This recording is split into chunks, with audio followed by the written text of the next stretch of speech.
welcome back to another great episode of Security Out Podcast. As always, I'm your great host, Danny Caballero, and today with me is Scott Kinder.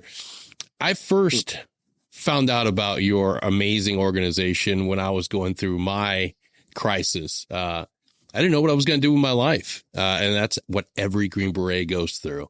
And the first thing I realized was like, okay, maybe there's something to the fact that we are managers of chaos. There's something to the fact that we can project manage like nobody else out there. And that's the first little thing that I needed, that little bit of, okay, look into it. And as soon as I started the course, as soon as I started learning, it blew my mind how much I already knew and was doing at work. And that was a great catalyst to finally having a little bit more strength in my confidence and my skills, because here I am every night dialing in and reiterating to myself, like, I already know this. Like, I manage multiple teams in multiple countries. Like, I can't tell you how powerful that course was for having the strength to finally say, you know what? I'm going to bet on myself. I'm going to go ahead and I'm going to bet on myself. So Scott, thank you for what you've put together. And I can't wait to get into this episode so that more guys flock over to you and start learning that they can have the life they've been dreaming of if they just bet on themselves. I'm just going to leave now. I don't think I can top anything that you just said. So if we could just cut and go, that'd be great. No, brother, I got you for at least an hour. That means more than that means more to me than I even had the words to say. Like, I'm absolutely blushing. So it's become a passion project of mine to really just help out Green Berets, specifically soft, as well, but conventional. I often get accused kind of from people being a conventional hater or something. I'm like, I'm not a conventional hater. It's just, I was an 18 X-ray. All I know, except for basic training in airborne school, is SF. So I default back to Army SF. Like, I don't even really pretend you guys exist for the most part because it was all just group. So I'm not a hater at all. I just have to be reminded. I don't hate you. I just never really dealt with you. I just never dealt with you. I mean, that's it. So, and we've certified over 20,000 military in the last 2 or 3 years, and DOL Coach. So it's really huge. The fact that I can say that number and actually just go, I get more and more calls every day from people just saying like, hey man, I need this. And the certification pathway historically has just been totally bastardized and just completely screwed up. So if we can right size the systems and make it relevant, then one, I'm professionally happy, and two, doing good to a community that served for 20 plus years of GWAT. And now on the backside of that is crazy relevant to me as well. I think the society is going to see the cost of GWAT more and more and more as the years tick on, going past it with TBIs. And the grateful news, as you know, is survivability in the battlefield was all time high, but the negative news is that stuff's all going to come at a cost later on as those wounds reappear. So doing our part to help out, it just makes me happy. Absolutely. And that's part of the recovery, right? It's part of going through it. Like, I am not ashamed. I was taking DOL Coach online while I was at a treatment center. I was at a polytrauma treatment center, and I got a huge shout out to Cynthia. You know who you are. I know you're listening, but she brought it up to me as like, hey, this is put together by a Green Beret, and this has helped a lot of your brothers figure out that they have skills. Because I was sitting there. Yeah, I had concepts, I had ideas, but I didn't have any concrete understanding of what strength and what marketable skills I had until Cynthia brought it up. And the moment I logged in and started taking the classes in my little treatment center hospital room, I was like, you know what? If I'm willing to put this much effort into my recovery, into my healing, into this future, I know I'm going to be okay. And I can't tell you, like, that's the one thing I always tell guys: 2 things. Go get help, get your treatment right now, and go to DOL Coach online and start realizing that you have skills that people out there in the civilian world are desperately looking for. And it's not just us, like patting each other in the back for, wearing a tab or whatever. Dude, when I help a Green Beret get a job somewhere else, or they get a job after being certified, the number one piece of feedback that I get, and I'll open this up to Raiders and SEALs and AFSOC as well, right? So it's not just Green Berets, but when I put SOF into a role or help them get certified so they get into a role, the companies love us because we're adaptable, we problem solve, we're professional.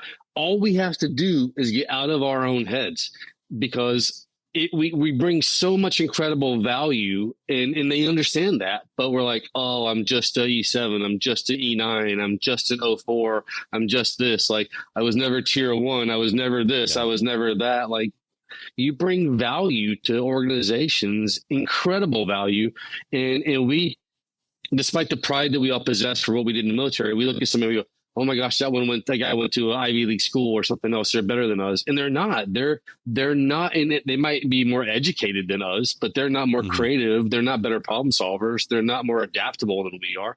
If anything, we bring so much more of the scale of winning than they do all day long. We just got to get out of our own heads. And I'm guilty of it just as well. So, yeah, I gotta ask, how did you?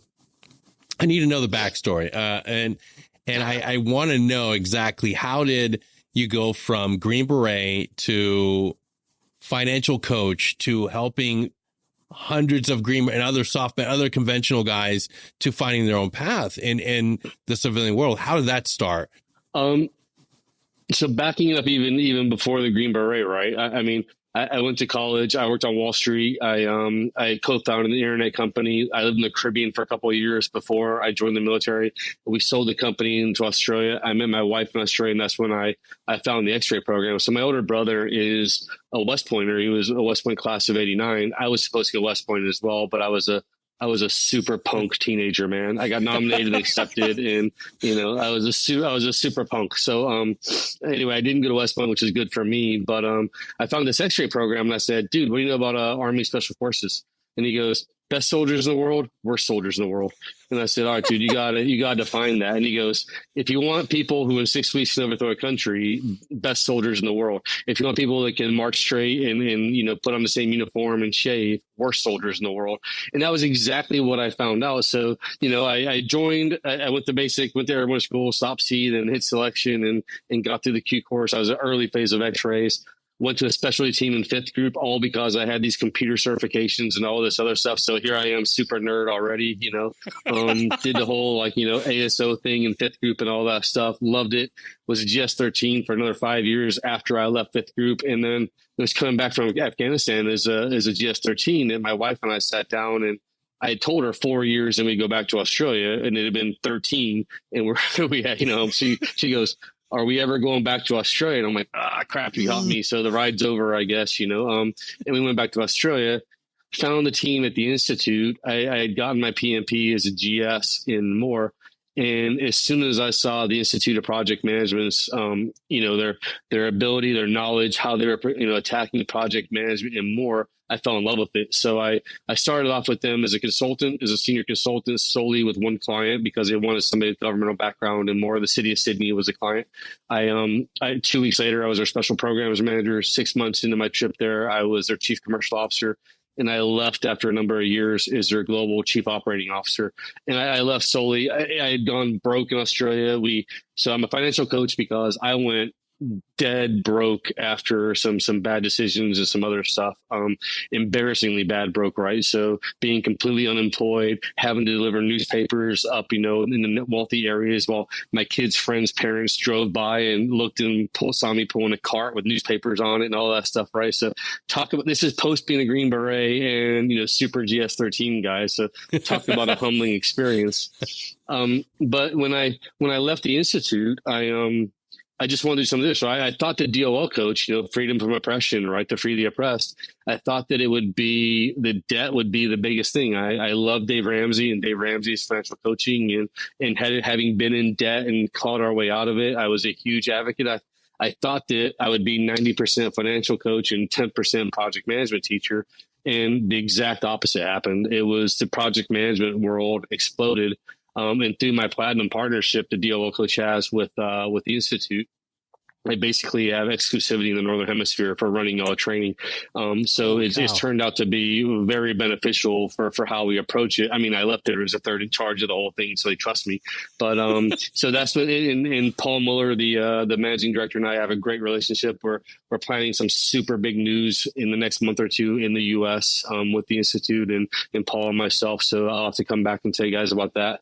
Yes, please. But it's just been a crazy ride, man. It's been insane. So I still do financial coaching on the side, mostly pro bono work with military and soft guys who, during the course, when I lob it out there that I do financial coaching, they'll get on my calendar and I'll help them get out of debt. And I've helped a few hundred military families get completely out of debt. And that gives me, a lot of pride. And I think I've right-sized we've come to the attention of our biggest competitor, who's a global brand as well, on a couple of negative ways. So it cracks me up as a Green Beret. So I think I'm impacting the battle space as much as I want to. And I tell everybody, man, I'm 47, but I'm just getting started. So that's probably too much, way more of an answer than you wanted. But no, that's perfect. The whole skinny. No, that's perfect, man. First of all, you don't look 47. I was going to say, holy shit, he's younger than me. Like, I got a lot of catching up to do. It's a gray, man. It's dignified. So, yeah. But in our brotherhood and in SF, like, you got guys who are like 27 are completely gray. Like, it's especially if you've been ASO. We don't age well typically. Yeah. No, not at all. No. Shout out to my buddy Mike. He's like the closest thing to a Nordic Viking we have living in today's world, but he's tall, super built, but he's all just like white, just jet white from stress and work. And I'm like, Jesus, man, you got to take care of yourself. Like, buy some Just for Men or something. Come on, man. Yeah. Like, keep up. Hey, that's newsflash for anybody who might be surprised by this. We're also pretty vain in special operations. We like our facial hair. We like, yeah, we have some prima donnas in the regiment. So. By far, everybody makes a lot of fun about SEALs and their hair product, but wow. Walk into a 7th group team room and I dare you to look around and not find at least 15 containers of Suavecito and Crew hair pomade. It's everywhere. Everybody. We all like to look good. It's part of the job. Speaking of 7th group, man, I went down to their new facility a couple months ago to teach at Campbell Simons. Yeah. Wow, that whole area. I mean, my family just moved to Florida a couple months ago, so we're in Bradenton. But that whole area is amazing down there. I was completely jealous of 7th group, dude, like just being kind of out there on their own with the new digs. Yeah, it's wonderful. I still live in the area. I'm here in Northwest Florida as well. And man, the compound is phenomenal. We definitely made out like bandits in the move down from the Bragg. Red Empire, brother. You guys taking care of business. Yeah. But I will say this. It's about time we have another option besides Subway, because after having Subway in my system, I never want to see a Subway sandwich. That was like the one thing you had to always plan for is like, okay, if I'm going to stay in late, I better bring food because I don't want to be eating Subway for dinner. It's the most demoralizing thing ever. Everybody knows if you're working late, it's like, all right, I'll go grab us some Subway. Yeah. Oh, but the sacrifices we make for God and country, man. We should have a sponsorship deal by now. Screw Patagonia. We should. Sponsored by Subway. Yeah, exactly. I could just see that, just Subway lettering all over our multicam uniforms. That'd be amazing. Jared's gone. We're going the whole other route with, the fat guy's gone. Now we're going SF. So we're going the whole other way. That'd be amazing. Oh, the one thing that always somebody's listening who can make it happen. Blowing my mind was how bad we are with money. You would think that with all the planning, all the budgets, all the fiscal responsibility, because you have to, like, if viewers out there have never served, every NCOER always comes down to how much money you were in charge of, all this great, wonderful stuff. But when we get into our personal expenses, $6 million worth of equipment, all this. Yes. But at home, we're horrible balancing the checkbook. I mean, for a vast majority of my life, savings to me meant like, okay, I'll put a couple $100 in a savings account. We'll be good. You know, it's in savings. Then come to find out when I marry somebody that's way smarter at math than me is like, hey, you do realize that savings account isn't doing anything for us. And it's like, wait, what do you mean? It's in the savings account. It's in savings account. It's growing at like 1.1% annually. What are you talking about? That $100 in 5 years is going to be $102. Like, what are you talking about? It's how I plan. Not far off. Yeah, no. Yeah. Dude, we are horrible. And again, I already, here's the people that are going to bash me, right? So come at me, bring it. You know, I've already said we've been at war for 20 years at GWAT, and we're on the backside of that now. But because of that, we built a very entitled military community. And with all the deployments the guys and girls both have gone on and had, it's a whole, I'm going to buy the bass boat and the Corvette and this when I get home, even though I'm a staff sergeant or E7, my credit score is untouchable. I've got TS, you know, I can barely pay my bills, but who cares, right? I deserve a Corvette. And I look around at people now and go, you want to start a company, you want to do this, and you've got, you know, a close friend of mine has $150,000 in consumer debt, and he just separated from the military, has no job, and is just in the Hurt Locker. And now he and his wife are in struggle. So I'm like, all those truisms about like not managing money lead to marital strife. That marriage that we protect, you know, we don't cheat on our wives and stuff. So we protect the marriage, a whole career. We do all this stuff, and then we spend all this money and get divorced anyway because we're children with money.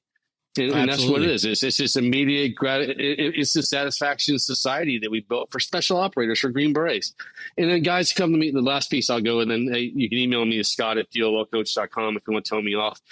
People will go, you know, they'll approach transition and I'll go, hey, you are a Green Beret, you are a SEAL, you are a Raider, right? And they'll go, yeah. And I'm like, I'm just checking because you're in this victim level status right now. At some point in your professional career, nobody grabbed you, Danny, by the back of the neck and took you to selection and said, go do land nav, right? Like, you know, we've screened you to be a Green Beret and we want you to be a Green Beret, so go do this. You put in the packet, you went, you did it, you suffered, you sucked, you did it.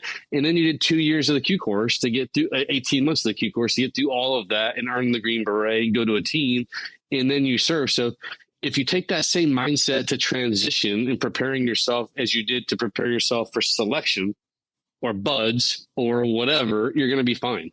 Like, it's that whole weaponize your mindset. But too many of us get like this fictional lobotomy when we look at transition or retirement or whatever. And it's going, you still have to fight for stuff, man. Nobody's going to look at you and say, hey, Danny, you were a badass Green Beret, so we're going to give you a job and pay you $200,000 a year just because you served our country for 20 years. Like, awesome. Those conversations don't. Yeah, awesome. Thanks, man. What do I have to do? Nothing. Just stay there and look pretty. That's all you got to do, right? But I have to tell Green Berets, the average lawyer's salary after passing the bar exam is $72K a year. And guys are like, well, I'm an E7, I deserve $150,000. I'm like, for what? Like, you know, if you have like an idea, and I'm all about people getting rich, like I am unapologetic about trying to make SF guys rich because we can then impact a whole bunch of other things. There's nothing wrong making money. God does not hate us because we want to make money, as long as you serve and do good stuff with it, you know? So quit, just serve people, do the right thing, right? And again, for everybody listening that gets pissed off at me because I called you entitled and told you to quit spending money, it's scott@dolcoach.com. You can email me and tell me how stupid I am. I'm used to it. All right, pause. People really do that? Yeah. I have these two Marine lieutenants who run a competing project management boot camp company. And they go out of their way to tell everybody like anything they can. I think and so finally I'm like, why do you guys hate me so much? Like, what have I done to, I've taken your business away from you. That's why you hate me. So yeah, don't charge $3,000 for a BS boot camp that nobody can pass an exam at the end of it. So right size your efforts as well. Like, your flawed business model is not my problem. Exactly. Yeah. It's one of the first things that I realized was, if I'm going to transition, I have to maximize the amount of money that I have and start getting rid and trim the fat on everything else, because I'm just as guilty. I was like, well, there were so many things I didn't even know I was paying for as far as subscriptions and fee, because you just don't pay attention. When you're so dialed in with work, it's like, whatever. I had 2 storage units, wasn't using them. Like, why? Because at some point, Staff Sergeant Caballero went through a divorce. Part of your E&E plan, right? You're going to go, you got like all your cachets built up around Northwest Florida. It's like, Jesus, but you sit down and you do the math and you realize, see, Jesus, man, like, what am I doing? And you're just not paying attention, because it's not you're always just like, oh, I got paid. We're good. Keep moving. Keep trucking along. Yeah, we're good. But then when you realize, like, hey, I'm going to be leaving. I'm going to be, this is the truth. My service is coming to an end. I'm done. I'm retiring. I'm ETSing, whatever it is.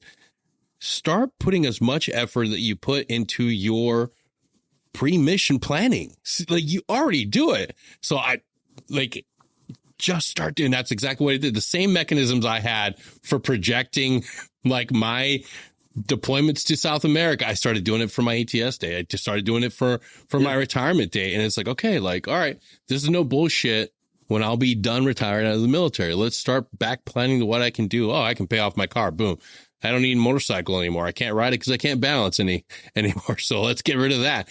And you start doing all that shit and you realize, like, oh, wow, I got a lot of money. I should probably look into having my wife manage it for me so that it can make us money. And like, because when it comes to Excel spreadsheets, if it's for my own personal stuff, I hate it. I don't like it. For work, I did that so often. I'm just like, I don't want to deal with these numbers. But my wife loves math. She loves numbers. We're a perfect team. Pass it off. And that's the thing. But again, right? Know your strengths and know your weaknesses. We do this all the time. We would have conversations about it in the team room and in pre-mission planning and selecting for split team ops based upon our own strengths and weaknesses. We know this stuff, right? Yep. Like, you can't serve on an ODA or a SOF without being made aware at some point in what you're not good at, because people will tell you, and they will not pull any punches when they tell you what you are not good at. Yeah. So I was completely aware that I don't speak normal military at all. Like, it was a big joke in my team room for a number of years. Greg on my ODA was a former Ranger Regiment guy. And when we had to go to funerals, I wore my Class A uniform 4 times in a military career. One time when I graduated basic training, and the Q course graduation, and 2 funerals at 5th group. And they literally, because I was the first X-ray class going through Sand Hill spending basic training, they had to cut 2 weeks out of our basic training to get us to airborne hold on time to go to selection, all that crap. And they cut out drill and ceremony. So I literally, Danny, never learned to march in the military. Never learned anything about, because so they would laugh, and it would be this whole team room deal about like, bring in your Class A's, and we're going to have this. We're going to show you how to do all your, whatever things on there. And I'm like, I don't know what I have. I don't know what I'm supposed to wear. I don't, I've got airborne wings and a CIB. That's what I'm proud of, like, otherwise, like, I don't care. Yeah. You missed out on the payday activities in 82nd Airborne, having to go to Kim's to get your uniform prepped. I mean, those are time-honored American traditions, damn it. Hey, I was in the BDU generation still, so I did have to shine my shoes and boots and basics. So I did graduate basic training in the Q course in BDU, so I know all about ironing BDUs before all this ACUs and pajama stuff came out. So... Oh my God. Yeah. Shout out to the worst uniform ever created. Oh God. That was horrible. That was so bad. So bad. So poorly. I mean, if you're listening to this and you design the ACUs, like, you should go do push-ups, man. Like, go in the corner and keep doing push-ups. I can think of a few choice words, but I'm on a better path mentally. Take the ACUs and the Black Beret with you. Oh, yeah. So I will say, I was early enough in the travels that the only beret that's ever touched this head is a green one. I didn't have to wear a black one or a maroon one or whatever. So nice. I made disciplined effort during basic training not to touch another type of beret ever. And I was like, the only beret that's going on this head is a green one. And that was my whole service. So. I took the Pokemon approach. I collected all of them except for tan one. Gotta have them all. You gotta just like Mike Myers says in Wayne's World, we gotta find collection of hairnets and name tags, right? Oh my gosh.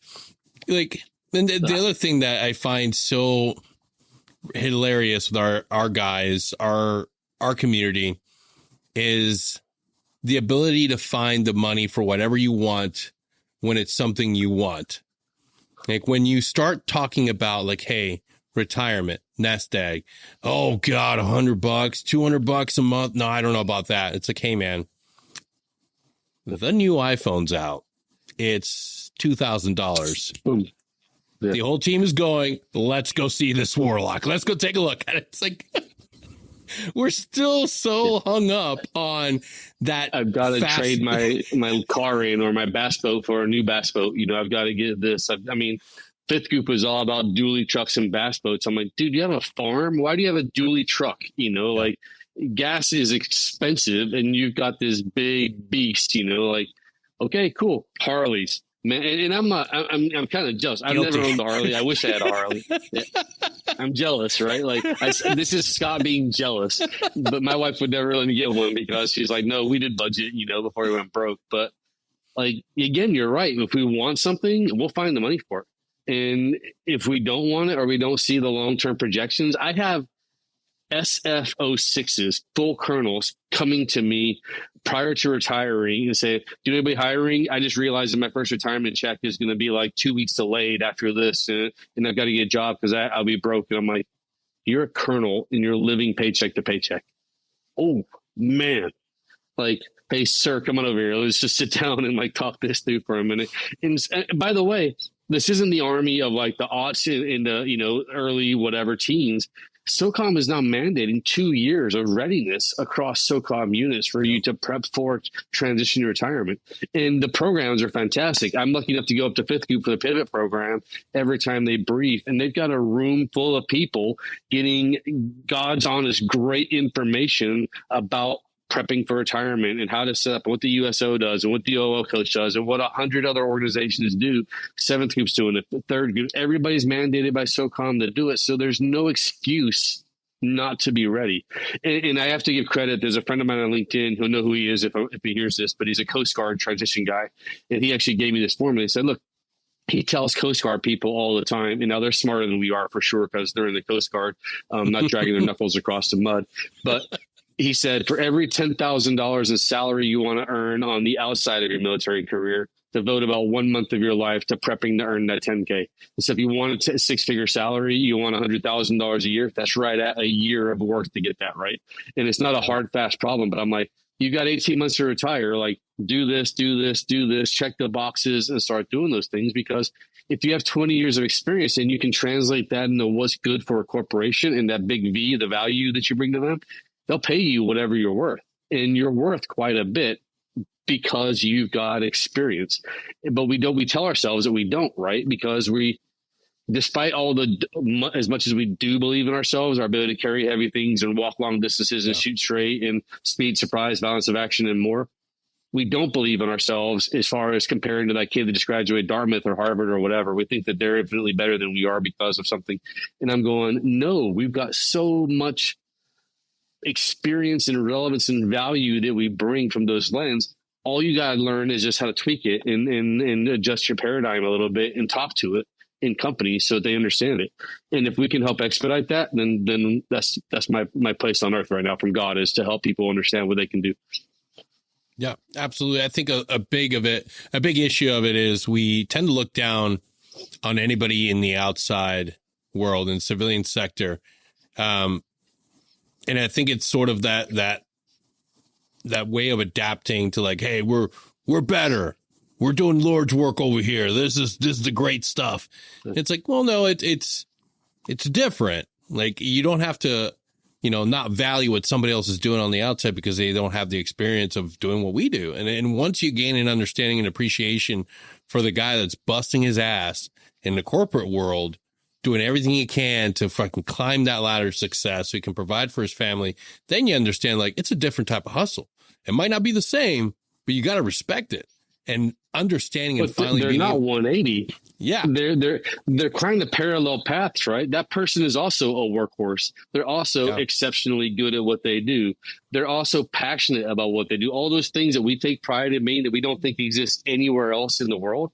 They have that as well. And when you can join forces with them and complement them and show our unique perspectives on everything, and we do have hyper unique perspectives on everything. I tell Green Berets all the time, there's a transitioning warrant officer from 5th Group who's doing a lot with the National Chamber of Commerce right now. And if he's listening to this, not to tell him to listen to this because I'm giving him a massive shout out. He was blown away because he was that guy. He's got 30 years in CW4. He's that guy that thought that he wasn't qualified to go into business and do anything. And he was walking into businesses. They were like, yeah, you've been working on this problem for 3 months. And he's like, beep, there you go, fixed. And they're like, oh my gosh, this is genius. And so after he did that over and over in different businesses, he's like, I'm actually bringing incredible value to them. Like, yes, dude, you are. They need people like you. Einstein said, you can't solve problems using the same paradigm that you created them with. We come in and we're like, hey, all those problems, we have a whole different conventional look. Here we go. It's all fixed. And it might not be instantaneous, but we will get it fixed and we'll problem solve and figure it out because that's also a part of our brains. We're not going to stop like a dog with a bone. We're not going to stop until we get that problem solved for you. Absolutely. That's something that we've always thrived in, that, hey, no pressure, but this is impossible and we kind of need you to make it happen. It's like, yeah, okay. Because we're not going to say no. Like, okay, this is the mission. You're going to task us to do it. We're going to be able to plan it. Then we're going to get it. Even if it means going in there and just being like, hey, you know what? This is going to be hard as fuck, but we got to do it. We got to. And that's the mentality I bring to everything. Like, it doesn't matter that you're going into the civilian world and you don't have that fancy degree. You are going to survive if you're willing to put in the work. If you're willing to put in the same amount of work that you put in on the detachment for 20 years, you're going to figure it out. And people they're looking for you. They're not just out there just, passively looking. No, they're actively looking for individuals with your skill sets, with your drive. You just have to go the little bit, meet them halfway. Go do some of the certifications that are out there. They're like, you can figure out, like, just spending 2 minutes on Google. We'll do greenside research all day long for a mission, but we won't look up the criteria for a job that we've been dreaming of. We won't look up the criteria for going to a business school. And it's like, dude, if you're willing to dream about accomplishing a mission in, the worst place in Afghanistan, man, I can't wait to get in there and do X, Y, and Z. Do the same for your own life. Do the same for and when I see guys that are actually doing it, I'm just like, man, fuck yes. You got into business school that you've been dreaming of. Hell yes. Keep going after it, because the more you and other guys succeed around us, the more we're giving hope to the guys that are right there in the team room. Because at some point, everybody has to leave. Brother, I love everything you just said. And I'll say one other thing. Can we stop eating our own, please, for the love of Christ? So we mock the SEALs all the time. I've got a SEAL in one of my courses right now, and I have to apologize because there's so many SEAL jokes that just pop into my head. I'm like, Mike, I'm honest to God, I'm sorry, man. Like, I'm used to talking only to Green Berets, so you're awesome. We're just jealous. Like, I'm jealous of you and your skills and everything else, but they don't eat their own. And we mock them because a SEAL doesn't typically have transition issues, because the SEAL network, long live the brotherhood, they take them in, they go, you're going to come over here and work for this, and we're going to do this introduction. We look at everybody and go, why the fuck is that guy trying to up a range? He was never tier 1. He never did that. Like, why is he? We can't use that. We're all going to blacklist him. And it was crazy, man, living in Australia for so long. And I'm not a Facebook guy at all, but I was in the SF Brothers Facebook page for a long time, just because of trying to do the project management stuff and socialize it in there. And I was a passive watcher, right? Like, as an intel guy, I'm eating popcorn in the mornings, watching it. But as I woke up in the early morning, it was almost evening in the US. And as my day progressed, it would get later on in the evening. And you could tell the dudes are just like drinking and like the typos, the grammar errors and all that stuff out there. But we routinely eat our own. Yep. And we need to stop doing that. We celebrate guys like Pat McNamara who, do their own YouTube channels and basic dude stuff and all that stuff. And I love those that crack me up. Like, they're so funny, and he's such a genuinely good human and former operator and more. But because he's risen to some level that we're like, oh, we have to respect that. But if he's just a normal Green Beret, like, oh, screw that dude. He's not worthy of doing this. Yeah. And I'm going, the guy actually gave up part of his life to do something and serve his country. Yeah, he might not have as many appointments as you, or as many medals as you, or has gone to the same Sephardic or whatever, different paths, all that other stuff. Give the guy the ability. He served. Let them win on the other side. Let's support each other. Let's one team, one fight. It's a great saying in the team room, and we don't live by it at all post-military. And it pisses me off to my soul that all these guys with so much information. And the other piece of it is we're letting whole generations of Green Berets die without telling their stories. I just finished a Special Forces Berlin book by James Sakel. Awesome book, right? Like amazing book about all the history of DA and all that stuff that they were doing and everything in there. And again, I'm going, why do I have to stumble upon this and read it and now be the person trying to help him get, potentially more book sales? One, to make him some money because he wrote a hell of a book. And two, because I want others to hear that story. Talk about like impossibilities, right? And all that stuff. They were involved in Iran for Eagle Claw and all that stuff as well. So like, we just don't do that. We don't help each other out at all. We would on a team room in uniform, but it's like as soon as we hang up the uniform, we become assholes. And I'm going, why? Just quit eating our own. Let's celebrate our own successes. And so those Green Berets who do make it in that echelon of success, they go to business school. Like my old team leader got out, went to Dartmouth, and now he's a CFO at a major gas company out west. He just sits quietly and does his own thing. I mean, but these are great dudes doing awesome things, and he gives back super quietly, and he's a quiet professional. And I'm like, dude, I love you, and you're doing so much. Like, just I keep doing it, right? Like, we need to point to those people and go, there's so much skills, there's so much success out there. Like, let's celebrate our own. Let's give them the platforms and say, it's not classified that you and I wore a Green Beret. Like, some of the stuff we did obviously may still be, but it's not classified that we were in soft. Like, talk about it, get it out there, tell industry what happens, network. People are blown away that I make an offer to them that, hey, go through my LinkedIn network and tell me I've got like 8,000 followers. And that's not some flex or whatever bullshit statement because I give a shit about 8,000 followers. But go through my followers. If there's anybody that I can introduce you to, I will, right? They'll go, oh, and I'm like, it's LinkedIn, dude. Like, of course I would introduce you to somebody on LinkedIn. Why the hell wouldn't I introduce you to somebody on LinkedIn? I'm old enough now that Josh from my old team is now the group sergeant major. So people have progressed in ranks and areas of importance. And if I can introduce you to people that are now important, I happily will because I want you to help you. And that shouldn't be surprising to you that there are a few of us out there doing that because the groundswell of support needs to happen. So it's not just pockets of activities. We all need to unite and make it one better. I don't know. Now I sound like a utopian. I'm going to start singing Kumbaya or something here, man. It doesn't. Because here's the one thing that where we lack, and other services over like regular Army infantry guys are kicking our ass in it. My regular 82nd Airborne friends and their network is more connected than we are. Tight. I still connect with my 82nd platoon. But the thing I realized, while I continued service and continued going, and these guys got out, they started depending on each other for job placement, for support, for just getting around the world and just being able to connect. So now they have this amazing network of guys that started at the bottom of this company. Now they're managers. Now they're directors here. That's a thing that we don't understand. Like, we see our guys succeeding and we go back in the team room and the first thing, hey, you guys remember so-and-so? Fucking asshole. You look at this fucking asshole pull up on social media, this fucking loser. He's at some company now, wears a suit and tie. It's like, dude, why? Why do we have to have the crab mentality of like, just because you're out now, we can't celebrate you. Oh, I had a call, sorry, Jeremy, my old team sergeant, who's now super powerful in SF. I called Jeremy because I had a corporate meeting with somebody who was formerly from 5th Group as well. And so I was like, hey, do you know X? And he goes, yeah, he got DUI and like got bounced out of group.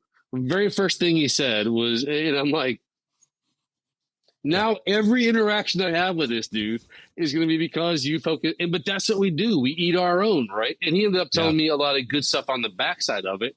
But I'm like, why is our first inclination to say, oh, that guy is a piece of shit. That guy's a dirtbag. That guy's this, It's wildly known that a vast majority of our guys that are drinking in excess, having issues, getting in trouble, it's related to mental health issues and TBI, because the first thing you realize when you go get help is like, hey, they'll ask your wife, it's like, hey, has he seen different personality, moods? Like, yes, vastly different.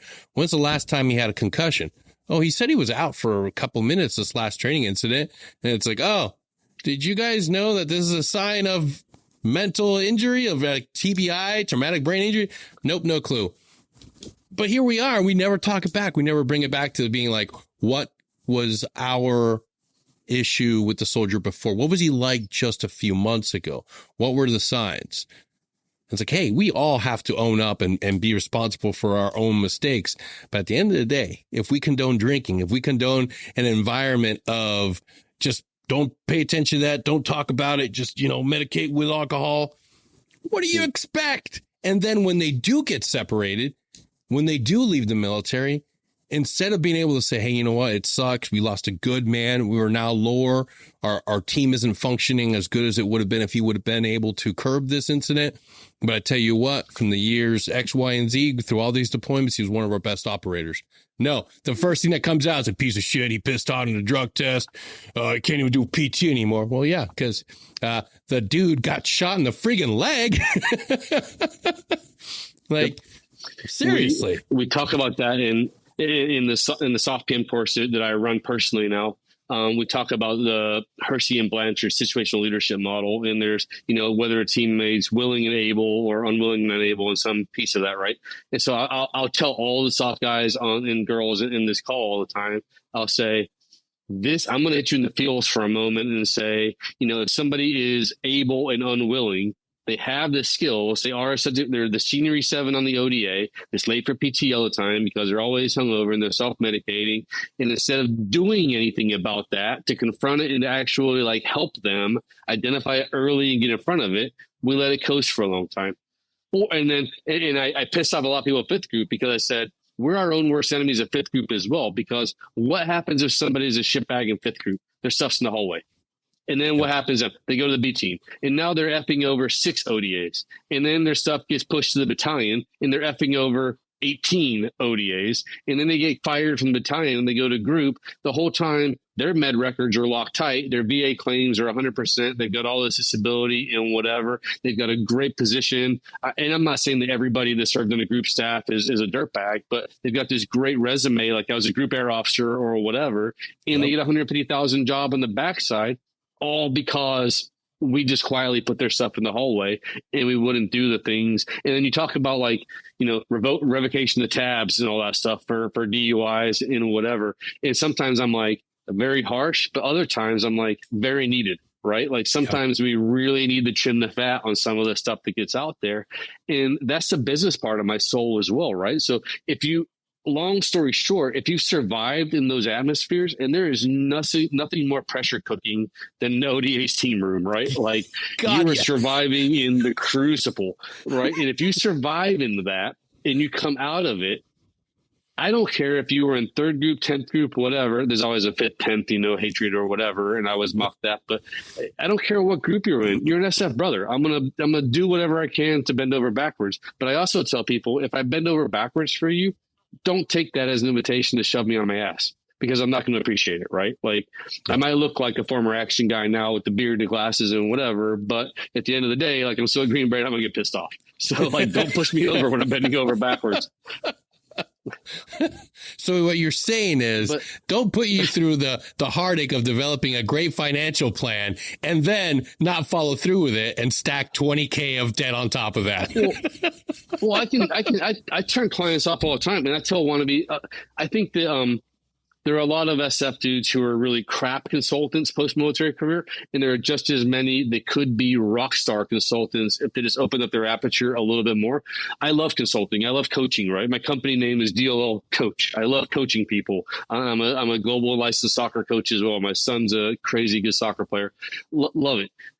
When you actually coach and help people, though, I turn clients and potential financial clients off all the time, and I say, I don't hear it in your voice. Right? They're like, when I say to somebody, how much debt do you have? They're like, well, no, I think maybe about 75, 80K. I'm like, you're nowhere near pissed off enough to get out of debt. I'm not even going to waste my time trying to help you. Like, here's some budgeting things. Here's some whatever else. When I get on the phone with somebody and they go, I have $87,313.54 in debt, and I want to get rid of it in the next 2 years because, my baby is now 1 year old. I'm trying to put college fund. I'm like, you're going to be successful. Like, you're pissed off and you're going to be successful.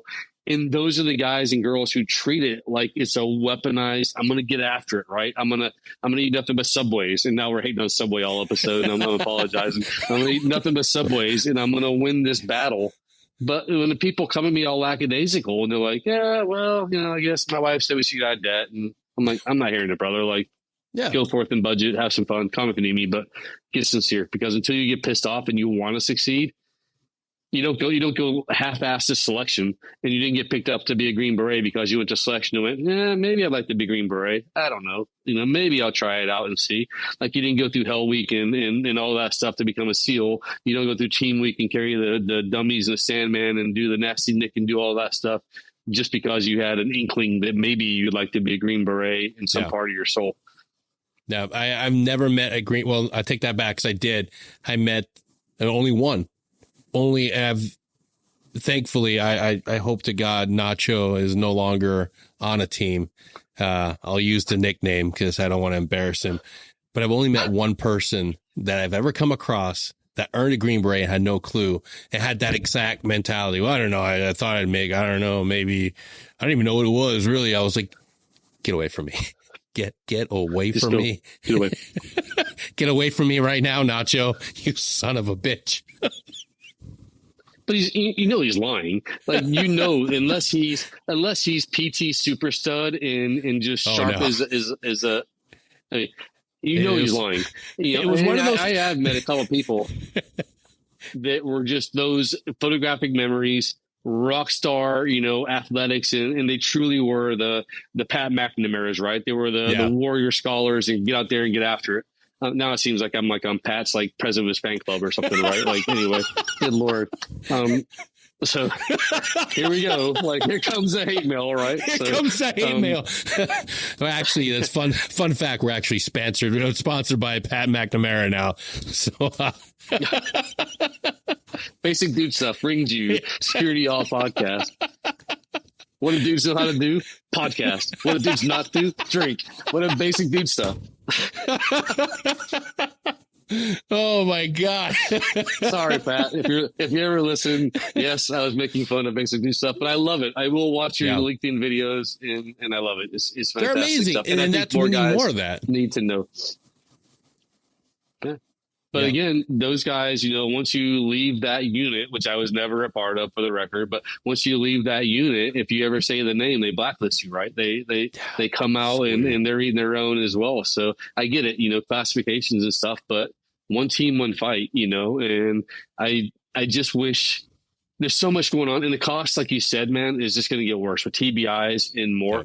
It's just going to get more and more. The more time from when you had the TBI, the more older you get and the more things, the worse it's going to get, by the way. Right. So it's not as if it heals itself. It's not some magical thing in there. So the survivability of the battlefield, although incredible, and I'm so glad that so many heroes came home, we got to pay attention because there's going to be a very real cost that we all need to help bear. And that is in protecting them from themselves and everything else in the future is they come into the light and try and find their way. And again, right, like there's a lot of darkness out there. Right before I jumped on the podcast, I was on the phone with a friend who's in a very dark place right now and is just kind of struggling. And I'm like, former Green Beret, awesome guy. And I said, look, dude, whenever we go dark, it makes me nervous because we are capable of extraordinary violence as well. So a dark mindset and capability for violence don't go well together typically. So, I had to tell him, like, I literally, John Deloney from Dave Ramsey's team had a great talk, and this was relatable to mental health, so I'll tell it real fast. He said, whenever he's a doctor and a therapist, he says, whenever he talks to clients, he called it suitcases, but I always call it the rucksack, right? So every little thing that we deal with is like a rock of different weights and size. So our mother-in-law pisses us off, and that's a 10-pound rock. And we throw it right in our rucksack or our suitcase. We get in a fight. We don't pay our bill on time. You know, we don't get the motorcycle, the new iPhone that we want. That's a 20-pound weight in there. And all of a sudden we're like staggering around because we never take shit out of our suitcases or our rucksacks. And so what he tells you to do, and I actually did it, as embarrassing as this is to admit out loud, I actually found a 20-pound rock and put it in my hand and yelled at it like it was the things that I hated. And then I dropped it and then I walked away from it. And he goes, here's the deal. When you drop those things, you have to walk away. And too many of us will drop it and then scurry back to pick it up because it's become our whoopee. We just pick it right back up. And I was telling my friend, I said, dude, I used to walk past that rock every day. I walked my dog for a long time and I would laugh and go, that's my problem, rock. You know, that's my problem, rock. You know, and I didn't tell my wife about it or anything else, but I just.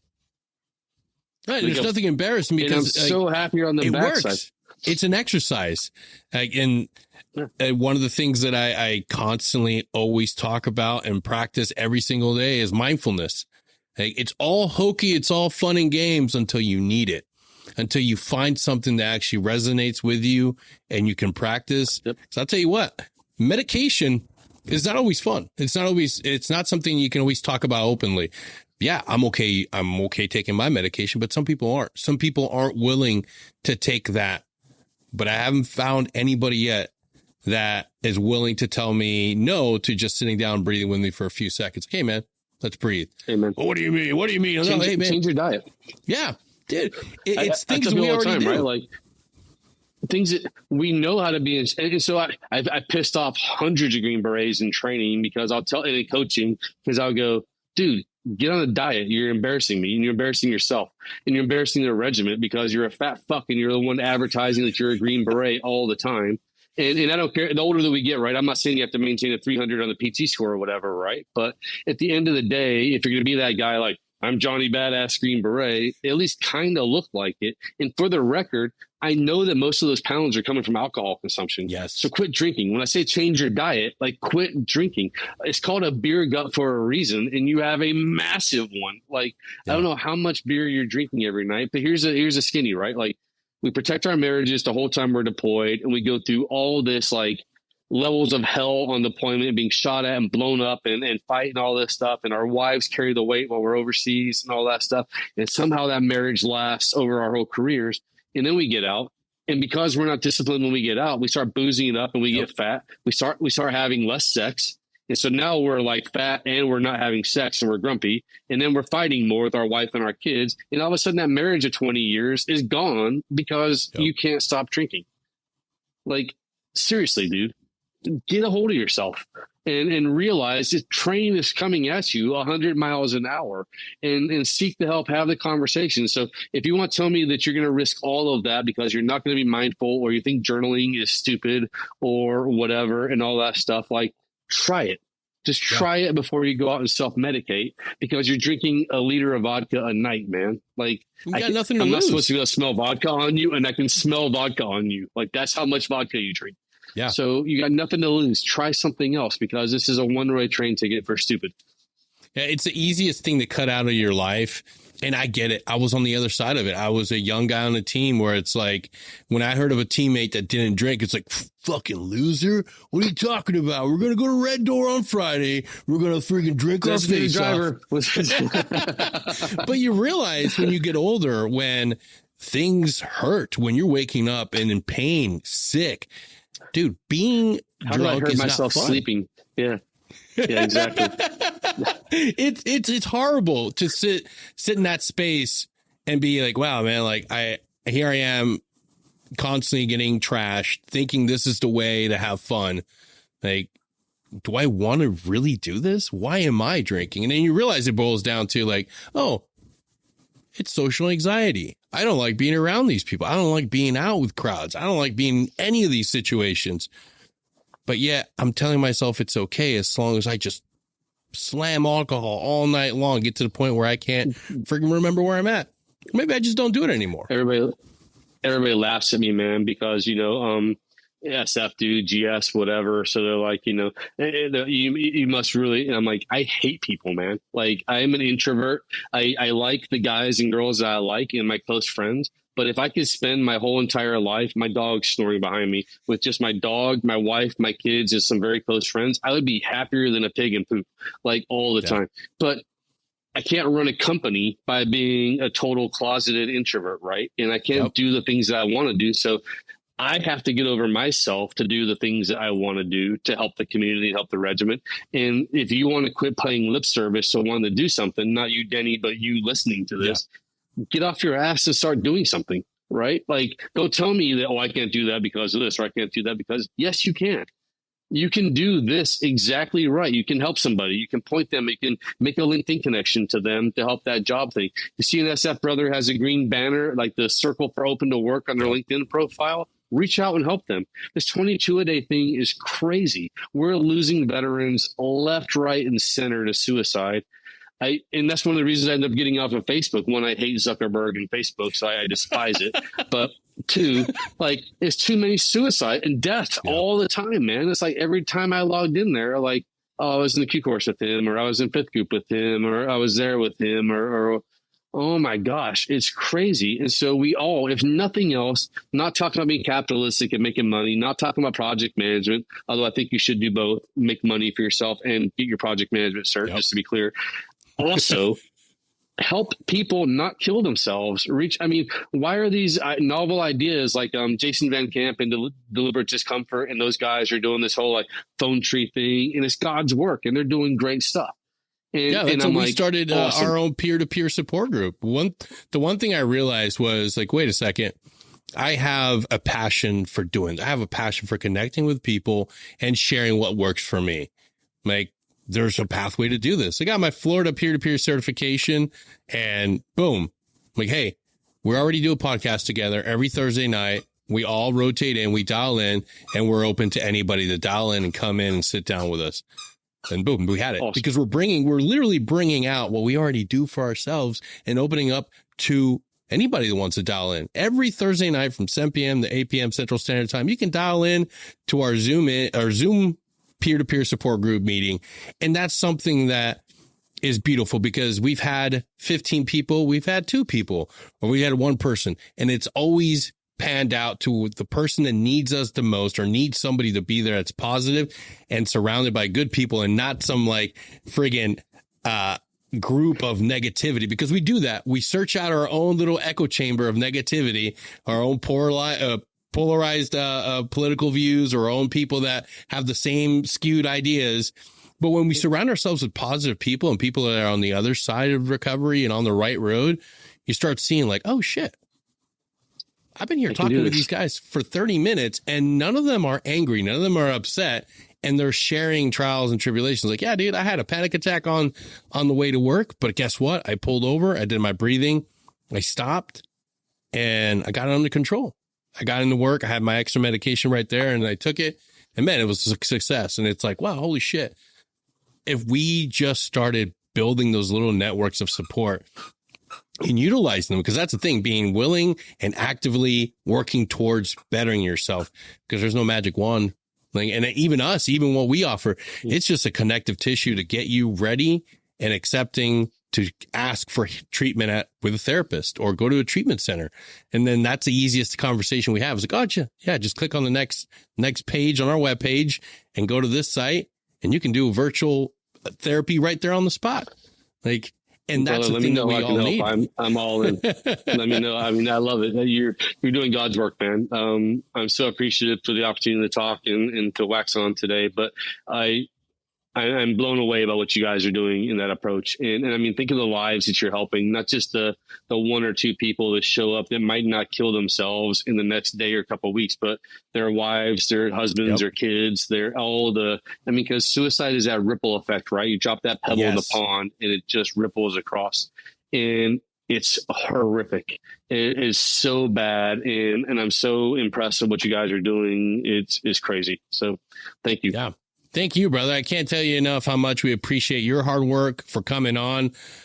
Before I let you go, no, give us your website and give us a short rundown again, how we can get enrolled with DOL Coach Online.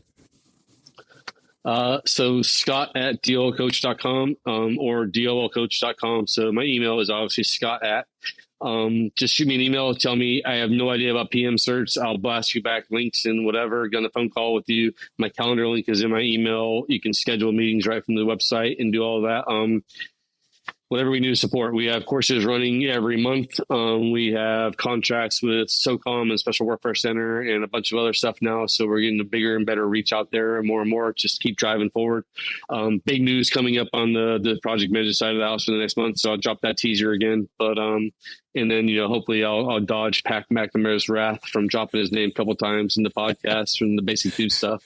So don't worry, we'll edit it out and put somebody else on there. Bradenton already, so I'm gonna have to watch my six for a while. Scott, thank you so much for being on here today, man. I greatly appreciate it. I hope you guys enjoyed it, and we'll see you next time.